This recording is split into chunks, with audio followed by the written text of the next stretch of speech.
Last lecture में हमने polygon primitives को कवर किया था। इस लेक्चर में हम देखेंगे कि किस तरह से मूव, रोटेट और स्केल टूल्स काम करते हैं। हमारे पास एक कस्टम सीन फाइल है जिसमें बहुत सारे पॉलीगॉन प्रिमिटिव्स हमने बनाए थे। हम इनको थोड़ा सा अरेंज करेंगे, अपने टूल्स यूज़ करेंगे, मूव टूल्स, रोटेट टूल और स्केल टूल।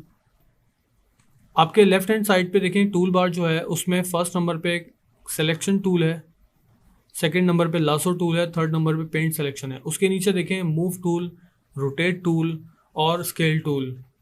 इन तीनों की शॉर्ट कीज भी आगे मेंशन है। मूव टूल की शॉर्ट की आगे W मेंशन है,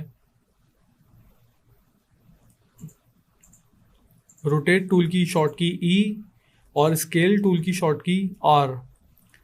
हम अब अपने ऑब्जेक्ट को थोड़ा सा अरेंज करेंगे। लेट्स से कि जो गियर पड़ा हुआ है सामने व्यू पोर्ट पे, जो गियर हमने पॉलीगॉन प्रिमिटिव्स के थ्रू ड्रॉ किया था, ये स्केल में बहुत छोटा है और बिल्कुल एयर में हमने इसको प्लेस किया हुआ है। ठीक है, हम सबसे पहले मूव टूल को चेक करेंगे। मूव टूल क्या करता है, हम सेलेक्ट करेंगे मूव टूल को। तो जैसे ही हमने मूव टूल सेलेक्ट किया, हमारा जो जो ऑब्जेक्ट है जो सेलेक्टेड था उसके ऊपर एक मैनिपुलेटर बना हुआ आ गया, जो कि एक आपको ज्योग्राफिकल एक डायग्राम आपको नज़र आ रही है। ठीक है, इसके 3 एक्सिस होते हैं जैसे 3D में एक्स, वाई और जी। तो हम तीनों में से किसी भी एक एक्सिस में अपने ऑब्जेक्ट को मूव कर सकते हैं, या एक साथ तीनों ऑब्जेक्ट्स या एक साथ तीनों एक्सेस में अपने ऑब्जेक्ट को मूव कर सकते हैं, या हम एक साथ 2 एक्सेस में भी अपने ऑब्जेक्ट को मूव कर सकते हैं। यहाँ पर आपको जो 3 मैनिपुलेटर एरोस नज़र आ रहे हैं, ये आप अगर देखेंगे आपके लेफ्ट बॉटम पे एक छोटा सा मैनिपुलेटर माया के अंदर बना हुआ है, जो कि आपको गाइड करता है कि आपकी एक्स, वाई और जी पोजीशंस क्या हैं। तो आपका जो मैनिपुलेटर होगा वो उसी को फॉलो कर रहा होगा। मैं यहाँ पे जो मेरा ब्लू एक्सिस है, जो कि जी एक्सिस है बेसिकली, और जो ग्रीन है वो वाई एक्सिस है। जिस एक्सिस को भी मैं सेलेक्ट करता हूँ, देखें उसका कलर येलो हो जाता है, यानी कि वो एक्सिस हाईलाइट है। उस एक्सिस पे मैं अपना लेफ़्ट की प्रेस एंड होल्ड रखूँगा और माउस को ड्रैग करूँगा, तो मैं उस एक्सिस पे अपने ऑब्जेक्ट को ट्रांसलेट या मूव कर सकता हूँ।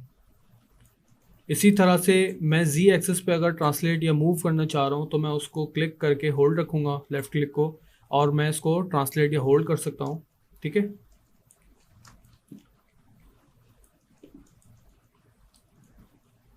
एक साथ अगर मुझे 2 एक्सिस पे अपने ऑब्जेक्ट को मूव करना है, तो उसका तरीका ये होता है कि आपके पास जो 2 एक्सिस बने हुए आ रहे हैं, इन 2 एक्सिस के बीच में देखिएगा एक स्क्वायर बॉक्स बना हुआ आ रहा है, ग्रीन कलर का, रेड कलर का एंड ब्लू कलर का।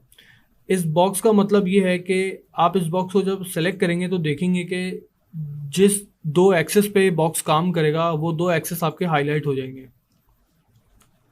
मैं उस बॉक्स को प्रेस एंड होल्ड करूंगा, देन मैं उस एक्सिस के ऊपर कहीं पर भी मूव कर सकता हूं।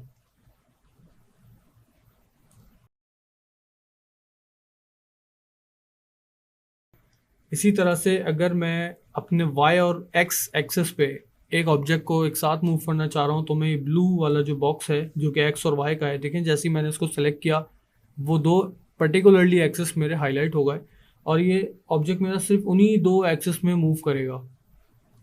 ठीक है, अगर मुझे तीनों एक्सिस में अपने ऑब्जेक्ट को मूव करना है, तो आप देखेंगे कि सेंटर में एक छोटा सा एक लाइट ब्लू कलर का एक स्क्वायर बॉक्स बना हुआ है। जब मैं इसको सेलेक्ट करूंगा, तो ये मैं अपने तीनों एक्सिस में इसको मूव कर रहा हूँ।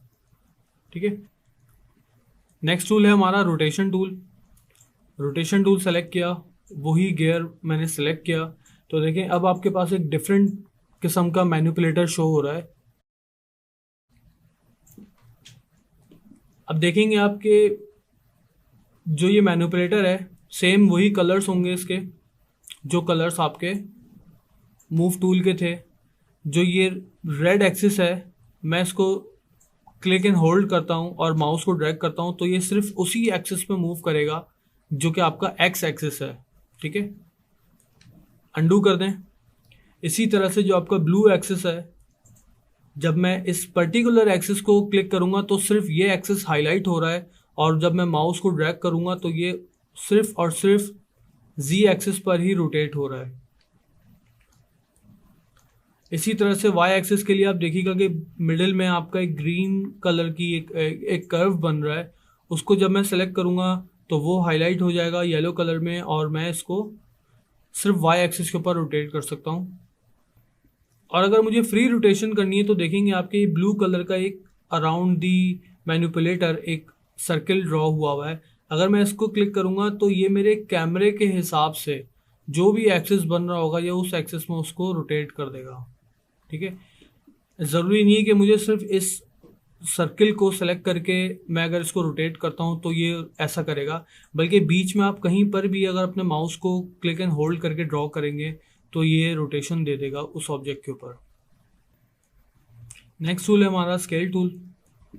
ऑब्जेक्ट सेलेक्ट करेंगे तो देखें आपके पास एक मैनिपुलेटर शो हो रहा है। अगेन वही मूव टूल वाली लॉजिक यहाँ पे अप्लाई होती है कि एक्स स्केलिंग एक्स में कर रहे हैं हम लोग, ठीक है, जी में कर रहे हैं एंड देन वाई में कर रहे हैं। ठीक है, वाई एक्स जी। अब देखें हमारा ऑब्जेक्ट स्केल हो गया। और अगर हमें तीनों एक्सिस में एक साथ स्केल करना है, क्योंकि जाहिर सी बात है हमने अभी तक अपने अंदाजे के मुताबिक एक राउंड सरफेस को हमने स्केल किया है, तो मे बी कि हमने इस ऑब्जेक्ट को शेप आउट कर दिया हो, वो प्रॉपर पर्टिकुलर रॉन्ग ना रहा हो, हम इसको अंडू करते हैं। तो स्केलिंग में इस बात का ख्याल रखते हैं कि कोई भी चीज़ अगर हमने स्केल करनी होती है तो हम इसका जो मिडिल क्लिक है, जो सॉरी इसका जो मिड में जो स्केलिंग का बटन है, जो ऑप्शन आपको नज़र आ रहा है,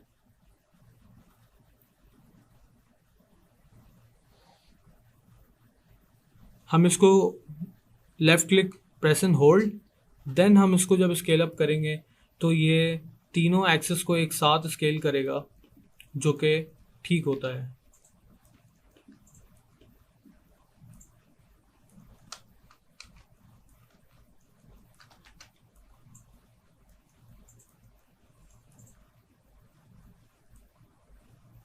हम इसको प्लेस करते हैं।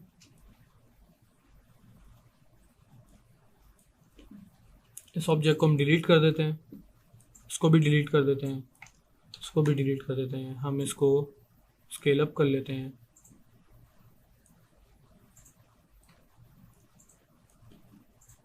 और अपने ऑब्जेक्ट्स को थोड़ा सा अरेंज कर लेते हैं।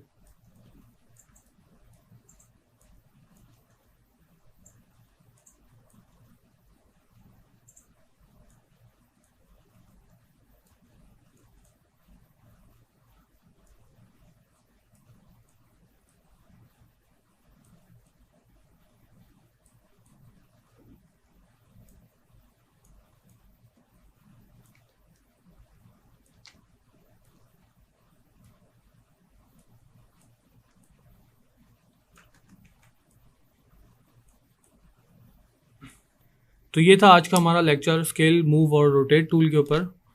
नेक्स्ट लेक्चर में हम देखेंगे कि कंपोनेंट मोड क्या होते हैं और मार्किंग मेन्यूज से हम किस तरह काम कर सकते हैं।